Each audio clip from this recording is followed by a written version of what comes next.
Welcome back. And just like I said within the intro video, Google Shopping is something that's going to propel your ROI if you're an e-com company or a product company through the roof, right? It's definitely the way to really crack search and create some very appealing display ads, or as close to display as you can get on search, right? But the next few lessons, what we're going to go through is how to, set up the Google Shopping campaigns, how to utilize, a normal Google Shopping campaign where it just shows out, but then also how to take advantage of some of the new smart learning that is just really amazing for generating cross-platform experiences and making sure that, your overall just funnel is handled almost within one campaign. But before we get started on all of those fun little aspects of it, we have to actually create our Google Merchant Center account, right? This is where you input the feed, you upload your feed, and what everything is really, it's all run through for Google Shopping, right? Easiest way to find it is just type in Google Merchant Center, right? It'll even find it if you mistype it. But it's not going to be in the paid ad up here, right? It's going to be in this Merchant Center, Google for Retail. And you're going to land on this page. You can either sign up or sign in. I actually haven't signed up for Collateral Growth. So I just went ahead and hit sign up. And so as we go through here, right, we have to pick our company or our country, excuse me.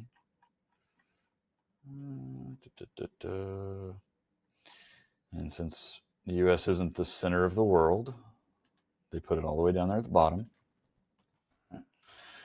Type in Collateral Growth.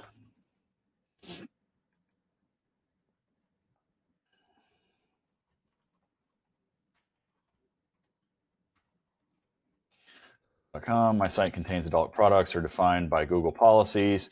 It's not that case. We're an education source and ad agency, so we don't fall into there.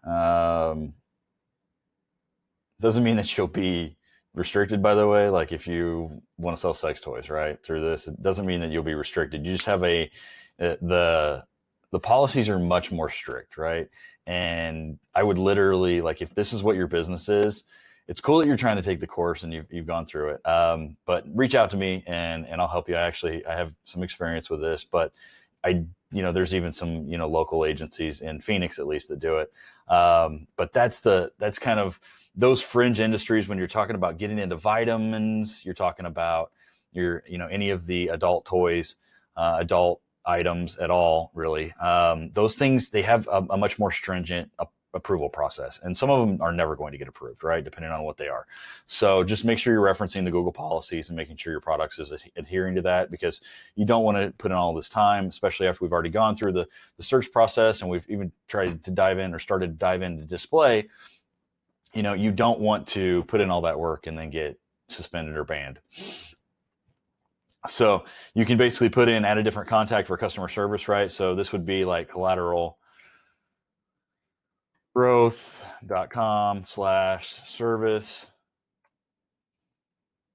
email address admin@collateralgrowth.com, phone number 480-888-65554, right? So that's just if you have a different contact information than what's on your website. Yeah, you got to put the www in there.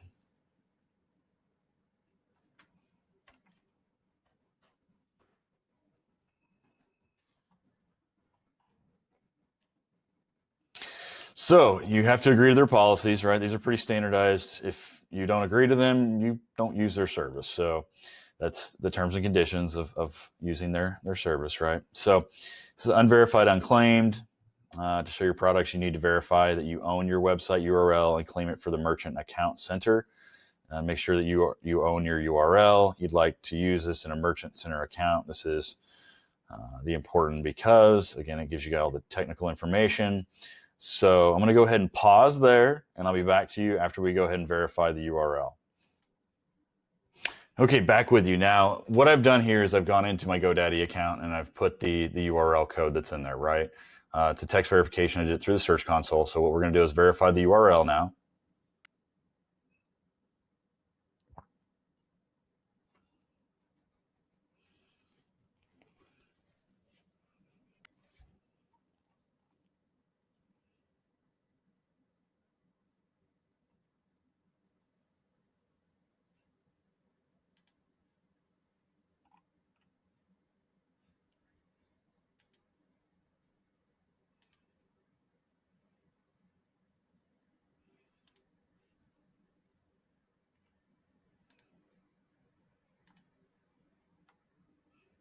go ahead and reload that actually.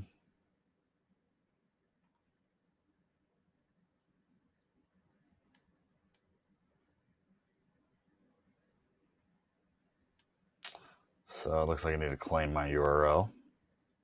So I verified it. I did that through the Webmaster Tools, which I showed you there earlier. I prefer the Webmaster Tools because the other thing is that it makes you basically upload a text file if you do it through the Webmaster Tools, which is easier because the other one, depending on what kind of website you have, depending on where your server is, whether or not you have a cPanel or so on, you may or may not be able to do the upload of the code, right? And it's something you may or may not have to get your webmaster involved on as well. So the cool thing is in here is, right, we're in the Google Business Merchant Center, right? This is what you have to have in order for you to actually get started with Google Shopping ads, okay? Now, if we just go from the home section, we know we're at performance, right? Opportunities. It's just kind of like the recommendations tab. This is where you input all your business information, right? As you see, you have the information that I put in there is the additional one. We have the website that's in here. And, you know, I just need to claim the URL. So I'll claim the URL because it has 0 other merchant accounts have done it. So now I'm ready to go, right? I've got my URL verified. It's claimed. I can put my branding in here if I want. I can do my square logo, collateral growth. Let's do, where's the logos?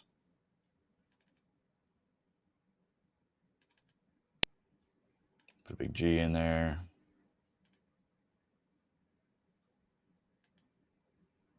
The file format.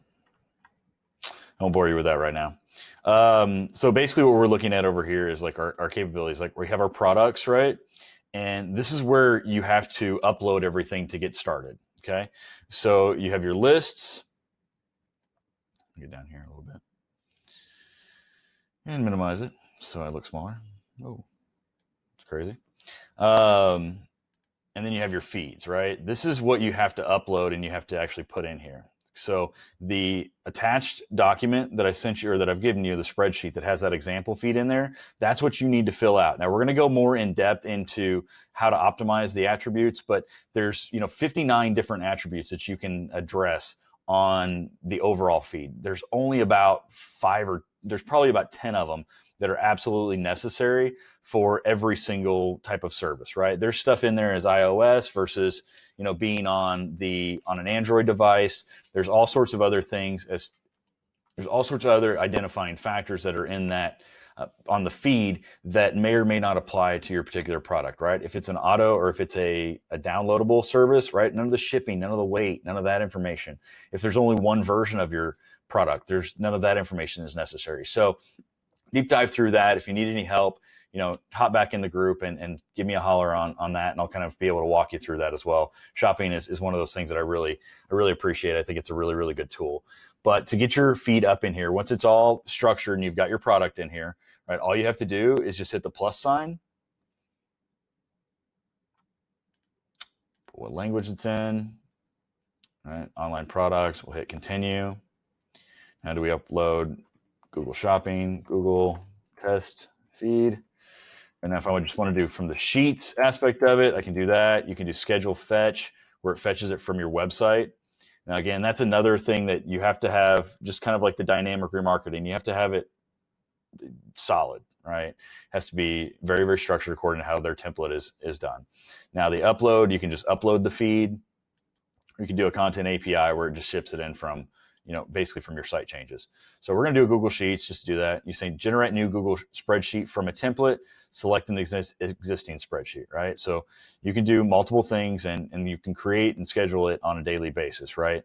So if you're generating a new Google spreadsheet from a template, then that's going to be basically what that does is you're going to have a feed that is going to basically reside in your Google Shop or in your Google Sheets page, right? That's where you're going to be able to go in and make real-time edits to it, and you can just control it that way. And what it's going to do is generate a new Google spreadsheet from a template whenever you do this upload, right? And you want to fetch it daily, weekly, monthly, or you can do this where you actually select the spreadsheet and have to go into it, right? We got product feeds. If I do that, hit the upload, hit continue.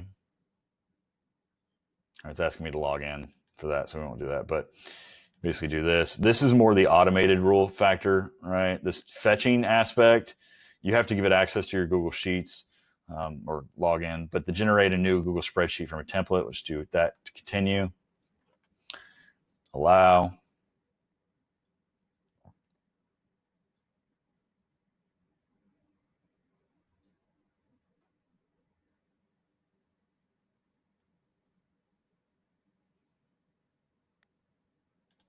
So as you see now, a new feed has been generated in here, right? We can open that sheet and see what's in there, right? And it'll just show you what the generalized feed is. You can go in here and re-update it, right? And then what it's going to do is, since you created that within the account, it's going to fetch this every, whatever terms, whatever the settings are that are in here, right? Under the settings, auto detect coding, you can do fetch daily at what particular time, if depending on whether or not you're going to, update products, you get your default currency and all that fun stuff, right? You can also do feed rules, just like within the campaigns. You can do rules about when to pause things, propose attribute changes, those kind of things, right? And those are going to be basically whatever things happen within the feed. It just means, like, when it goes out of stock, right, we're going to remove this particular product from the feed. Right? There's things like that that are rule-based adjustments that you can make to the feed. Now, the product suggestions, just like the recommendation tab, it's just going to give you recommendations to personalize your data and the products you sold, how to basically phrase them, just suggestions on how to increase your quality score and so on. Now, the next thing you've got to worry about is the tax. Now, this is something that you automatically set. Don't configure tax at account level, configure no nexus for all states, configure tax, and set up nexus, right? The nexus is the state tax, right? The no nexus means that you're having a flat tax across the entire United States. Don't configure tax at an account level, right? If we do this, configure tax and set up nexus, hit save. So we want to do Alabama, and we have to individually input those states. So for right now, you only have to tax people that are in your state, right? But depending on, and I'm going to say the caveat is also depending on how much volume you do, right? If you're doing $100 million in volume, then you probably want to start paying your taxes, right? Amazon has started to they've started to pay tax for every state, or they're starting to implement that, right? But California's another one. If you do a heavy amount of business in California, you might want to pay their state tax and do the trickle down, right? If you're just doing a few $100s a month, maybe a couple $1,000s a month in business, the effective time it's going to take you to disperse all that tax, and it's going to be such a large amount, you'll be sending $50-$60 maybe to each state. Actually, not even that. You're going to be talking like $5 or $10 at that rate. So the state tax, until you get to higher volumes, isn't really necessary to pay outside of your own state, right? You still need to set up your own. So this don't configure tax at account level, wouldn't really recommend, right? Configure no nexus for all states. What that's going to do is it's going to charge the flat federal tax. At least stay out of the trouble with the feds, but your local government, you better be keeping really, really good books, where if you do this, right? And for me, all right, I'm going to do Arizona, destination-based manual. We're just going to do an 8.75. That's what it is. And you put the tax on shipping as well, because I'm paying tax on everything, right? So when I go to the post office in Arizona and I buy the shipping labels, then I'm going to pay that 8.75% tax, which is the 7% normal sales tax plus our local tax for the Maricopa County and Phoenix. So keep in mind the statement that I just said, right? Like, I'm paying local tax, I'm paying city tax, I'm paying county tax, and I'm paying state tax in that. So don't leave anything out. Again, I don't know, how much risk you're levying by not paying, $50-$60 in tax on a monthly basis, but you compound that over a year, couple years, you never know what they're going to go. It's, the main thing is pay your taxes, right? And until you get certain really, really high volume, you can avoid them on out-of-state purchases. But to be quite honest with you, I'll probably update this video in a couple months. or after the 2020 elections, and we're probably going to have a whole different tax bracket in place whenever it comes to e-commerce and how we're levying that out, right? But all you got to do here, if you want to do a destination based, right, you set nexus for all counties and cities within the state, manually select cities and counties. Again, it really depends on how granular. I'm going to go, because Phoenix really has one of the highest, I'm just going to go with 8.75. That's what I can pretty much hold myself to. So if I go ahead and hit save, then it's going to put that in there. Now I can put in additional individual ones in there. California, manual, 9%. Tax on shipping, hell yeah. Hit save, right? And you see how they're in there. Now I can go back in, get rid of them, whatever. Your categories is basically going to define, what the tax category is, right? If I'm doing e-com tax, add, right? This breaks down. So for this particular one, I would put, city, county. We got state, city, county, right? Now, the default is going to be that state tax that I put on the other side, right? But if I go back in here and I'm like, okay, I want to divide that up. So I'm going to manually do this now, right? So now I've got to get a little bit more, right? I've got to do Phoenix. I'm going to save. It's going to look a little different, right? Destination-based rate with nexus and selected counties and cities. I go to categories. It's going to be the same. You can kind of change these to, put a city tax on it. Like if I want to do, the state tax was the 8.75. I'm going to do 0.5%. Say I deal in marijuana devices, we're doing 3%, whatever, right? So that's what my rate on Arizona is going to be. It's going to be the state tax of that 8.75, then plus your city tax plus your 3%. So anytime any orders are made inside of Arizona, that tax is going to be applied automatically within the purchases or the checkout flow of the Google Shopping. Shipping is done the exact same way, right? You've got how much your shipping costs are for each that. Now, the thing is you're still going to set these in the feed, right? But the feed is just going to pull the information to show. It doesn't necessarily dictate the progress of the order. So just because you put it costs $3.75 for shipping inside of your feed, that's not going to transition over here, right? You have to put the individual shipping as well, right? So we'll do UPS, service area,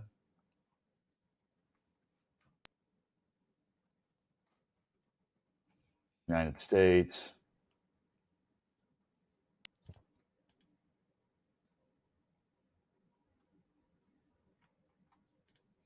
Let's do these. So handling time, 2 to 3 days, 2 to 4 days, right? Transit time, 1 to 2 days. I'm sorry, it'd be backwards. It'd be 1 to 2 days here, 3 to 4 here. And you've got your transit times where you can add destinations. You can break this down and get as granular as you want. Ideally, I use a lot of flat rate shipping anytime I do product shipping, so I try and keep it very simple. But depending on how much time you want to spend on it and how ingrained you can get in here, you can break these down. Add destination, new destination. You can add transit time labels to change all of that. You can do holiday, shipping rules. And then you can, down here, you'll put the rate, right? Create a single rate for all orders, or order price, weight, number of items, destination. Like if we want to do $3.95,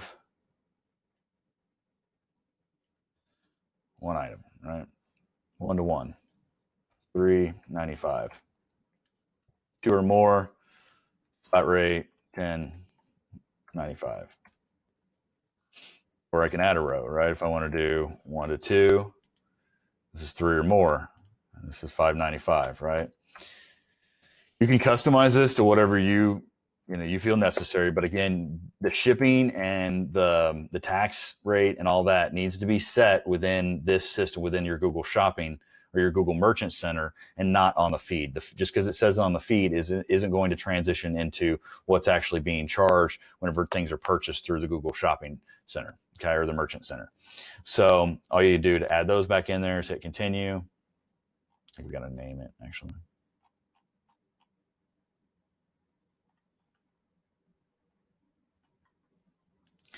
Go back from all products, hit save again. And then I've got my UPS shipping, right? United States, USD, one shipping rate, shopping aids. These are kind of a little bit more high level. Basically, you can just get rid of certain types of content. My site contains adult products and defined as Google policy, right? And then your CSS, where you can upload additional coding to help with the optimization or management of it. So that's design. That's how you get started with Google Shopping, right? You basically create the shopping center, upload your feed, and just go from there. So we covered in this video how to create the Google Shopping Center account, how to upload your feed, and then also how to input your tax, product, and shipping details in order to make sure that all of your orders are being charged the effective, tax rates and the effective shipping rates as well, to make sure your customers are getting your products as fast as possible. So we're going to jump into actually how we build these campaigns out a little bit more defined. Now that we've got our feed set up, we can pull that into the AdWords account and actually start with diving into building the shopping campaigns out and pushing them along, and really definitely also teaching you about the smart shopping stuff that's really going to take your conversions through the roof. So I'll see you in the next video.